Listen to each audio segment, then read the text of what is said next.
Before we get started, I want to give huge shout outs to community partners Epilepsy Foundation of America and the Danny Did Foundation. Also, big thanks to Neurelis and SK Life Science. Thanks so much, y'all, for believing in this podcast and making conversations like this possible. Okay, here we go.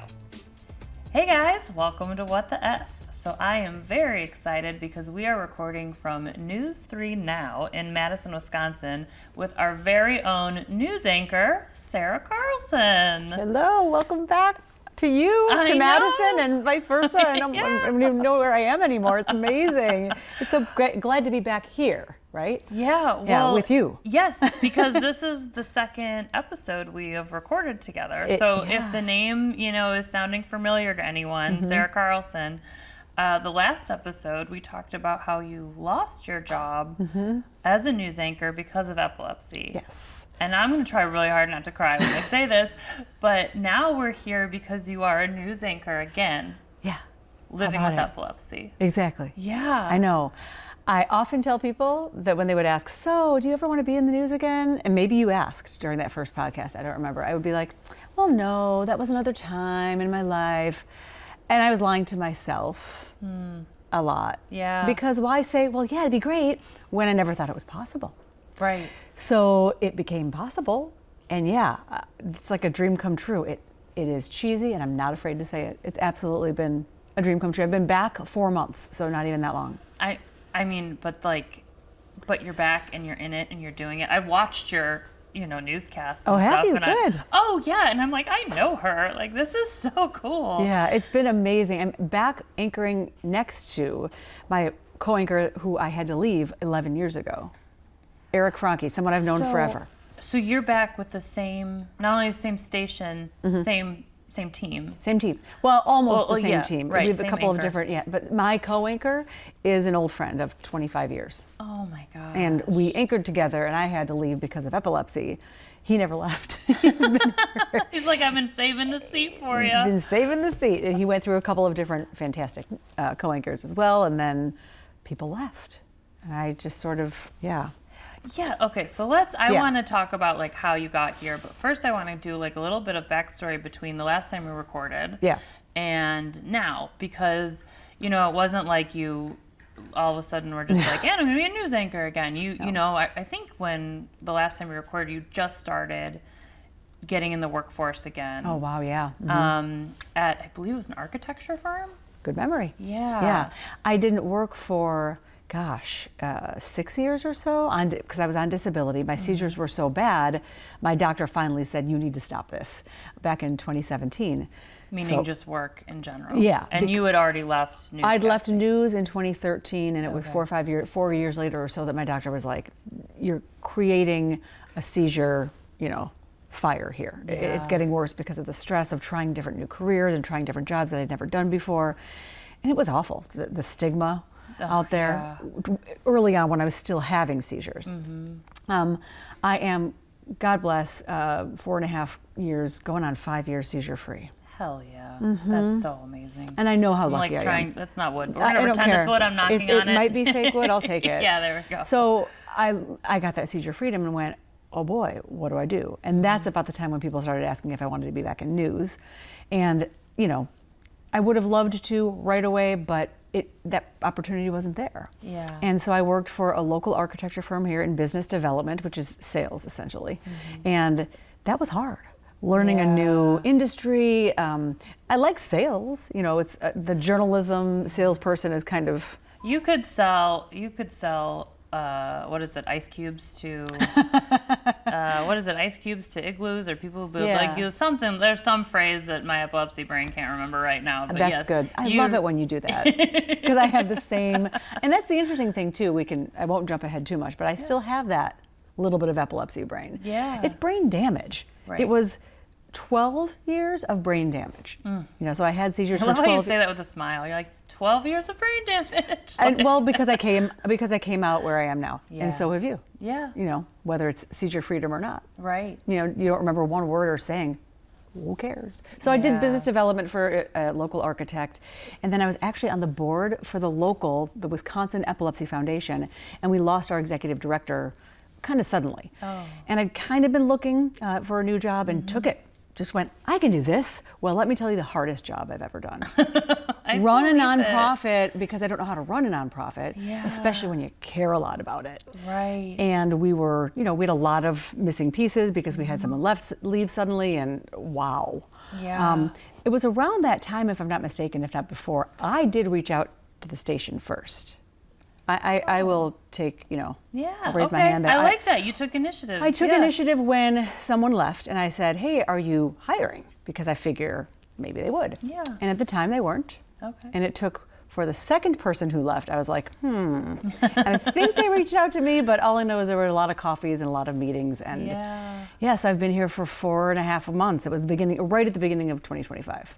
Wow. Yeah. I mean, it's so funny because 4 months is not a long period of time. No.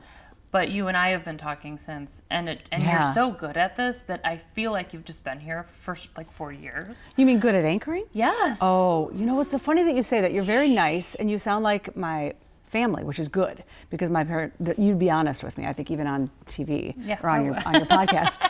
When I first started in January, I didn't get a lot of practice and warm-up time. I would have been given that if I wanted it, but it's hard to just get.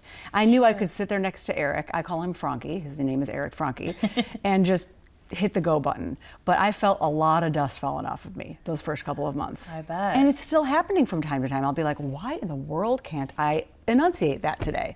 Sure. And then I've felt myself improving over the course of these 4 months. That's where I'm like, okay, I can breathe a sigh of relief like I can now.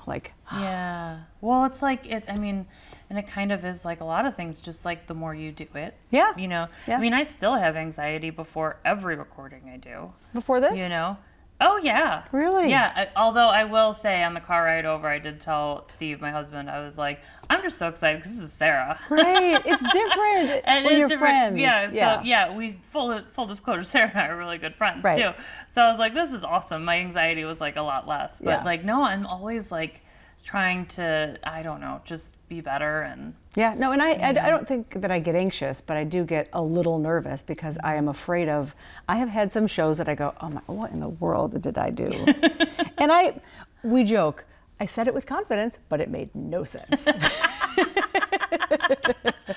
And, again, so it's just like riding a bike, but the bike needed some, greasing and had some dust on it. So I have a question about news anchoring in general. Yeah. Okay, so because I've seen clips of when someone does mess up, or maybe there's the wrong word on the teleprompter or something, and funny things, show up in my Instagram reels. And then a lot of times they show the news anchor breaking and just dying laughing or something. So what's the protocol on that? If you say a word that's just really makes no sense or sounds terrible or something. Do you just keep moving? I just keep moving. Occasionally I'll correct myself and say, oh, excuse me. And if it's a big deal, but if it just sounds like part of a sentence that I was in the middle of, I kind of just right through it. Yeah. Occasionally we laugh if it's a story that's lighthearted. If I also don't have to toss the story to a reporter, you know what I mean? Sure. Most of the time we don't break down laughing, but oftentimes we wait for the laughter when we have a chance. Yeah. Really, he made fun of me just last night. What did he say? Okay, sure, Carlson. He asked me if I took something. Oh, if I took pain because I hurt my muscle running. Oh. Are you sure you didn't take something for that? Yeah, because I messed up a couple of words. But actually, then I do better because I'm relaxed and I know it doesn't matter. It's okay. Yeah. It's live TV. I'm going to do it at least twice a day, 5 days a week.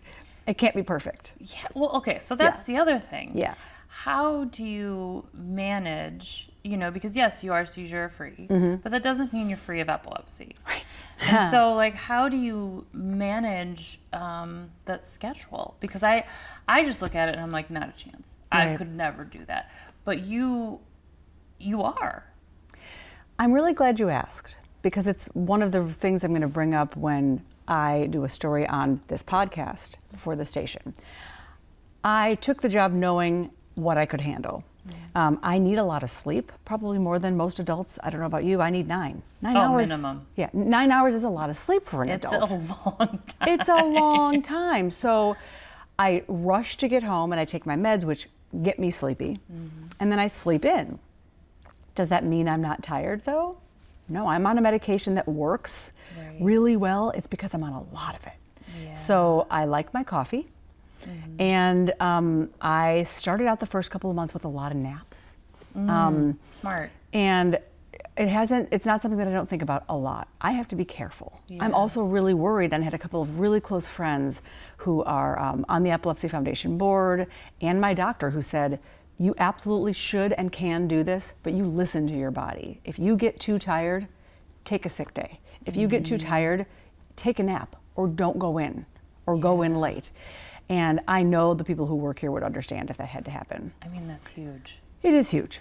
So far, again, we'll knock on things, so good. I've been, I don't feel too tired, but I do work until 10:30 p.m., which is, that is wild. right. But today I slept until 8:15 a.m. Wonderful. Which is, I'm getting more used to that Sure. sleeping in thing. Yeah, well, and that's, I mean, all of that adjustment. Yeah. Because, you know, especially someone who is like as energetic, go-getter as you, when you wake up at 8:15, I'm sure you're like, shit, it's so late. Like, Yeah. you know, Oh, and there's that whole weird feeling about sleeping in, you know, that unfortunately our society is associated with laziness, which Don't even get me started, right? Well, we know why we need sleep. First of all, people need to realize they need sleep, even if they don't have epilepsy. Yes. More often than not. And we who have it, whether it's controlled or not, need more sleep, period. Yeah. And again, I joked brain damaged brains, but whether they're damaged or whether you're preventing, sleep is such a huge part of the potion. Yes. It really is. Yeah. It's one of those things that I feel like, even though epilepsies are so different, everyone is different from the next, but there's like a few common things, and sleep always seems to come up as like, you got to get the sleep for, you know, to get any sort of hope for seizure regularity. Yeah, when I was first diagnosed, I was doing a morning show. And that's a really odd sleep schedule. That is I can't imagine. It's not meant for like the human brain. So that's the one where you wake up at 1 or 2 a.m.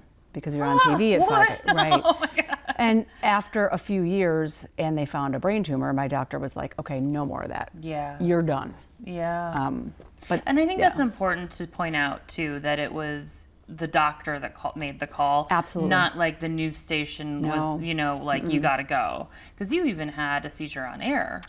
I had a handful of seizures on air, and no TV station ever said, okay, after that happened, you're out. Yeah. No one did that to me. I have to make that very clear. It was always a doctor, and the second time was the hardest. The first time was get out of mornings, and I kind of was bummed, but needed to move on from that shift because of my mental health too. Right. But when I was told I had to leave this job, after finally settling, right? Like I've been through so much in so many other ways that I went, really? I gotta leave? Yeah. But there was a stigma too, not in news. That huge community I had that supported me I was on air here 3 years, 2010 to 2013. And I mean, people rallied, and it was so beautiful. Oh. But as soon as I got out of the business, I couldn't find a job. Wow. Yeah, and were jobs hard to find? Maybe. Did I try really hard? Yes. Did I start, lowering my expectations for what I'd take for what kind of job and pay? Yes. Wow. I didn't get interviewed. Now, no one could legally or morally be like, it's that epilepsy thing. We're afraid you're gonna have that. Because they'd seen them on the air. When you Google my name, I don't think it's the first thing that pops up anymore, but back in 2013 it was. Oh my gosh. So if they're trying to do any sort of background check on your socials and Sure. stuff like that, that's what pops up. And I would say, I'm previously a news anchor looking to get out of the business. I've done communications work before. Didn't matter. Oh, wow. Oh my gosh. Yeah. That's so brutal. That's brutal, and that's another reason why I make myself an advocate for the cause. I don't want to stop talking about it. I don't want to stop talking about the fact that I have it. Yeah. Even though it's controlled, it doesn't mean I don't have it. Right. And I sometimes have my moments. I'll admit this to you as a friend, and I'm not afraid to do it on the podcast, where I go, I know I'm not having an aura, but I need to slow down and do breath work. Yes. Because we all know what auras are. Explain it to podcast viewers. Yeah, so an aura is it's so different. Again, different for everyone. Right. It's usually the precipice of a seizure, Right, but right it's before also considered a seizure in of itself. So, as my doctor explained it to me. So, like, you have just an aura, which happens to me frequently. That is considered a seizure. Because it was your brain trying to have one. Right. You can maybe sometimes stop it. Right. Sometimes a rescue medication can stop it, or sometimes your brain just stops it with, for me, whatever medication I'm on. Right. And I forgot why I started explaining. Because I asked. I asked you to explain it because I knew you could do a better job than I would. I've had moments, though, not on the air ever, where I think I'm overworking myself. Yeah. And am I having an aura or am I just freaking myself out? And I've learned to do breath work has been huge for me. I don't know if you do meditation or breath work or anything like that. But I'm so interested in what everyone else does. So Yeah. what works for you? When I feel high stress levels, it's usually not on the air, but if I'm at my desk or if I'm at home, it's usually when that would happen, I breathe in for 4, hold for 7, and breathe out through my mouth for 8. And I lose all that stress in a couple of minutes. It's an amazing practice. I do that as well. And I learned the reason that it works is because it lets your body know by holding your breath that you're not in a state of stress. So like by holding, because if you're in a state of stress, you're not holding your breath, right? Right. You're breathing really hard, you're running, you're doing something, running, I mean, as in from something, God forbid. But like if you can hold your breath, that means that like it just like calms your body down. And by repeatedly doing that. And I think you have control. When you know you have control of something. Totally. Like the word control for someone with epilepsy is like, it doesn't exist. I mean, I it's heard, what we're always striving for. And I heard you talking on your most recent or one of your recent podcasts about driving. Yeah. That was another part of this that I get in my car every day and go, like I'm the 16-year-old behind the wheel for the first time. Yeah. I know how lucky I am. Totally. I didn't drive for about 5 or 6 years. But I get scared sometimes. I don't love interstate driving. I kind of go, my husband will do it for me. And I'm like, okay. Yeah. I didn't have to do this for a while. I can skip it. Yeah, So, totally. yeah. Well, and that was what we had to base me getting up to Madison around was Steve's work schedule. Yeah. Because I can't drive still. Right. And so it's like, I'm just passenger princess all day long. And that becomes fun, and then it also becomes, but what if, right? Oh, yeah, totally. And and like just that, the things that I feel like that get taken away and when they come back, the joy. Yeah. Like for me, like running for a few years just was not an option. Yeah. And then when I was able to start running again, I mean, I am literally a fool smiling as I run, shouting lyrics. Me too. Like just I'm not singing, I'm just screaming them, just random ones because I can't sing and run the whole time because I would run out of breath. But like, and I'm along the lakefront in Chicago and I'm like, I bet there are stories about me. Like, have you seen the crazy lady running and shouting? Like, we should run together, girl. We should run together. We have once. I know. But we need to do it more often, though. Yes, 100%. And I am the same way. I have this giant smile on my face because forever I either couldn't run or I had to run with someone, and I don't really like to talk as much. Yeah. So we can both just sing. Yeah. With separate songs.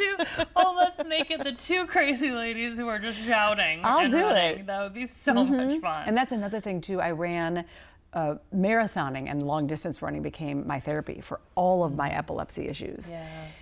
But I had to do it with people. I had to run with friends. I had to have my dad follow me in his car.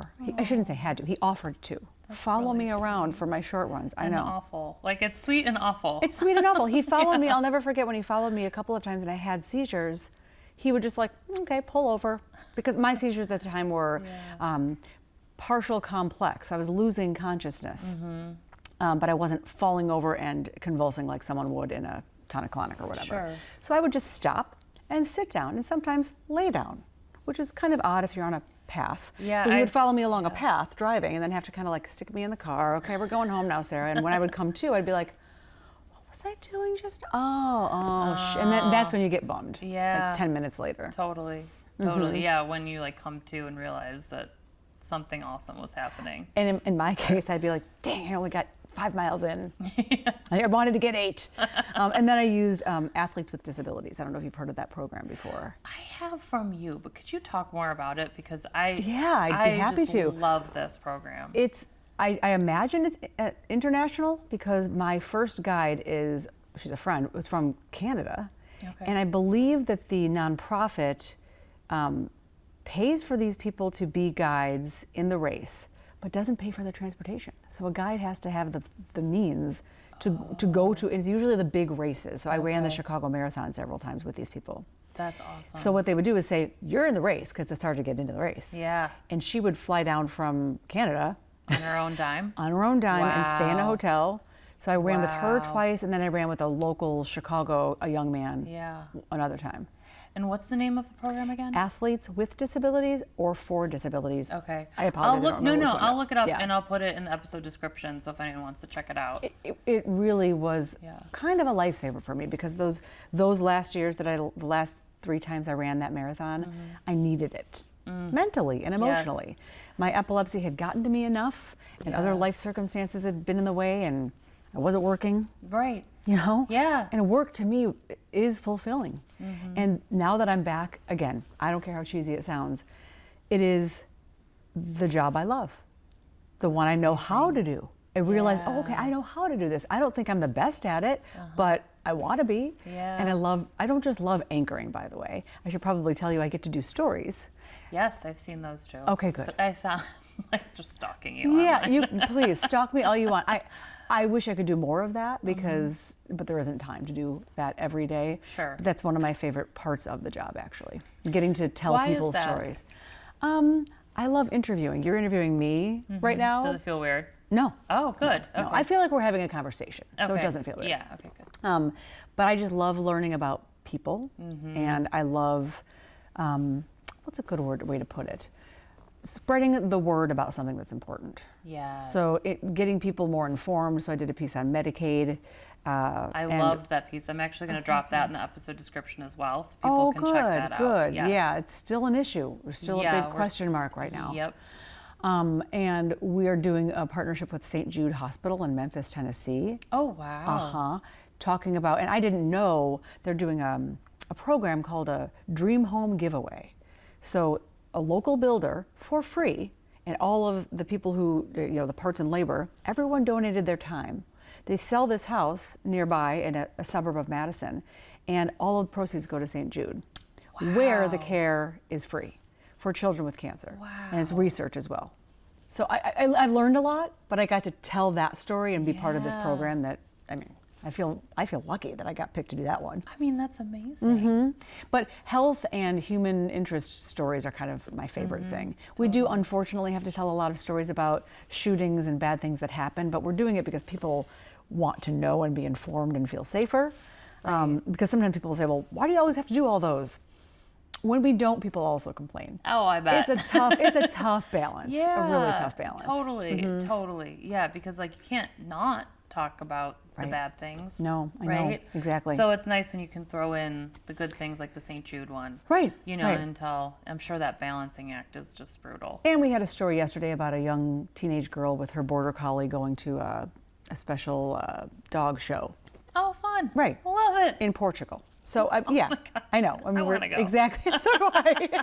It sounded fun. So Yeah. we do try to include the positive. So. Yeah. That's so, it's just so awesome. I do have a question for Yes, you though. feel. Because just for everyone listening too, because you admit, and I know what the answer is.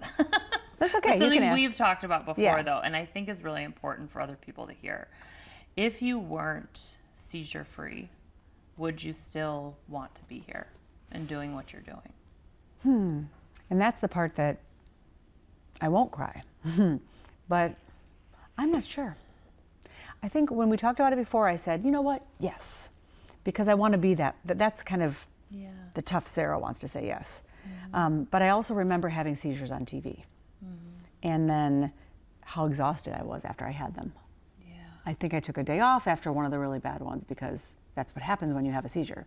They aren't just in the moment, or we talked about the 10 minutes after, but you get so tired after a seizure, you need to go to bed for a day. Right. And I don't know that I want people watching in case I have one. That is so valid. I started having that feeling, that uck feeling toward the end of my time. Like, are people watching me because I might have a seizure? Ew.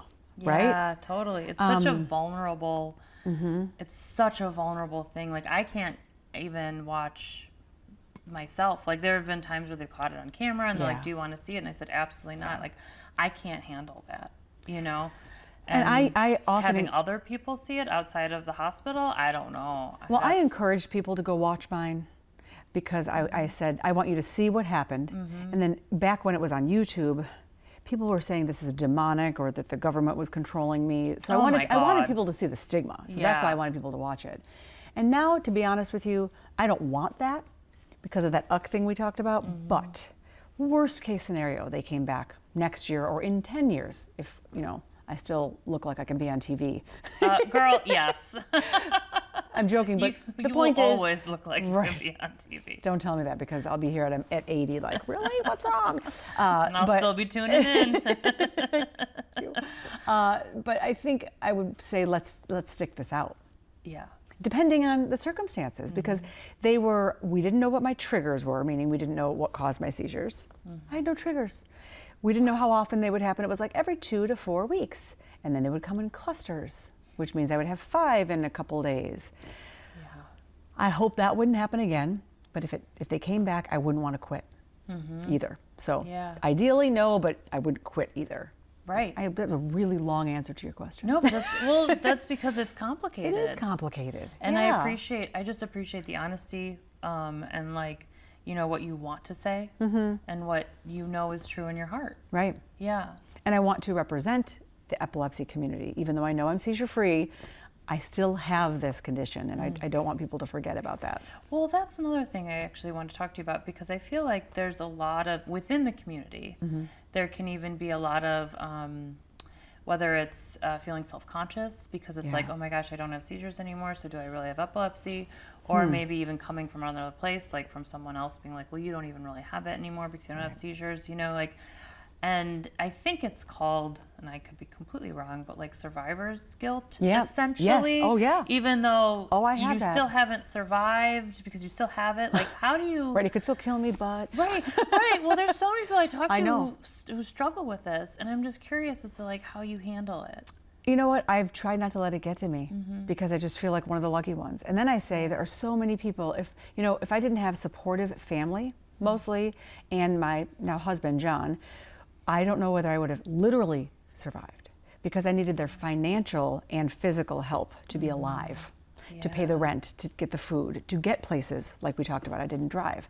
And I think about all the people who don't have anyone in their lives, no one's checking up on them. They can't figure out how to fix that prescription problem. I recently had to switch pharmacies because they couldn't keep my prescription in stock.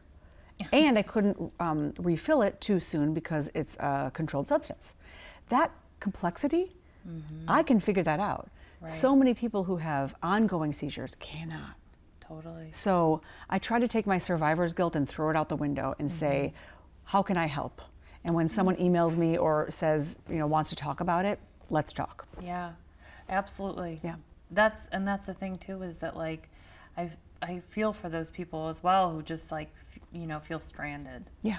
And that's where like I would encourage, because like I know the Epilepsy Foundation of Greater Chicago, like they have case managers. Oh yeah. To help with those exact things, whether it's transportation, prescriptions, to figuring out your doctor, so and just look into, and I hate saying this as so broadly, but there are resources in every state. Yeah. There's someone that will cover you or help to the best they can. And it's okay to say it because there really are. They're in Wisconsin as well. Yeah. We have people on staff at the foundation who want to help, whether it be a phone call or do you want to join a group or do you want to just come to an event, and how can we help you get there? Yes, totally. I mean, I know 2 guys who are ambassadors for the Wisconsin Foundation who like to help people get places. Oh. I mean, that's awesome. I know, right? And they may be strangers at first, but these can be your friends. Right? And I kind of have that feeling with the epilepsy. I call it the epilepsy family. Oh. I know we call it the epilepsy community, but I do feel like it's a family. We were at the Madison Walk not long ago and meeting new people. Yeah. And you click with those people immediately. It's so strange, the power of connection with people with epilepsy. I know. And I talk about this a lot on the podcast because I'm just always so amazed by just I feel like it's this like beautiful golden thread that we have where we get each other. Yep. And we will say like, I don't know your experience, but I get you. Oh yeah. You know? Yeah. And I think there are 36 kinds of seizures, but I still get you. Yeah. It doesn't matter. Right. And just recently, Landis had to say, I'm so sorry. Oh, yeah. I have to cancel because I've had auras. I Yeah. hope it's okay that I share that. Yeah. Oh, yeah. And I was like, you know who you don't apologize to is someone who has epilepsy. That's so Ever. true. Don't even apologize. Just say, you understand. Yeah. I can't come because this happened. I would have been mad at you if you came. Right. I actually, that did cross my mind. I was like, Don't if push I show yourself. up in this shape, I was in rough shape, and I was Yeah. like, but I think that's the hard part too, is that like the right thing for me to do is not go when all I want to do is go and hang out with my friend. Right. You know. Right. And I think that's part of the struggle too. Yeah. Always. Yeah. So, okay, before we end, Yeah. I'm going to ask you 3 questions that have nothing to do with what we've been talking about. Love it. Yeah. Okay. Okay. Number 1, what's your favorite color? Purple. It's epilepsy. I can't help it. And it's been 16 years, and I've Yeah. always loved it anyway. There's a little purple in here. That was There we go. intentional. Yes, we're both. Yeah, we're both in a little purple today. Mhm. Yeah, there we go. Number 2, if like time, money, no option, or no limitations on either, where would you go stay for like a month? And Italy. Where in Italy? I would. Can I travel the country? I'll let you travel. Okay. I love Italy and intend to go there again. I've been there before. Where have you been? All over. So Yeah? I traveled with my best friend after college Oh, how fun. throughout Europe for like 6 weeks backpacking, and Italy was my favorite. Oh. So I'm determined to get my husband there with me for a couple of weeks. And when you say where, I say wherever it takes us. Love it. Yeah. Awesome. Yeah. Yeah, we were just there last fall, and it's just it's- yes. Yeah. It is that. It It's is all beautiful. those things. It makes me hungry. Same. Okay, and then last question is, what does it mean to you to be a friend? Someone who can listen. I think being a friend is someone who can listen and be supportive. Yeah, absolutely. Those are 2 big Wow. things. That's a deep one. And I hope that I can remain your friend. You hope. We better. Yeah, I was think gonna this say. is just in the contract. Like, This is in the contract. And it's so interesting how I think because we both have epilepsy, we don't see each other very often, but we Yeah. don't have to. right. Yeah. Yeah. That's a beautiful thing about the friendships where you can just pick up. Yeah. It doesn't matter. Frequency doesn't matter. Right, George? George is like, no, frequency matters. Well, thank you so much for doing this with me. This Thank you is for having such a me. blast. This and is awesome. I'm just so proud of you. Thank you. And I'm proud of you. Thank you. This podcast has come so far, my gosh. I know. I'm You proud were like, to be on it. You were like episode 2. I Like think season so. 1, episode 2. And look, we're in season 8. I know. Yeah. Love it. Yeah. Season. That's right. I love that. I You're love so you. good. You too, girl. Okay.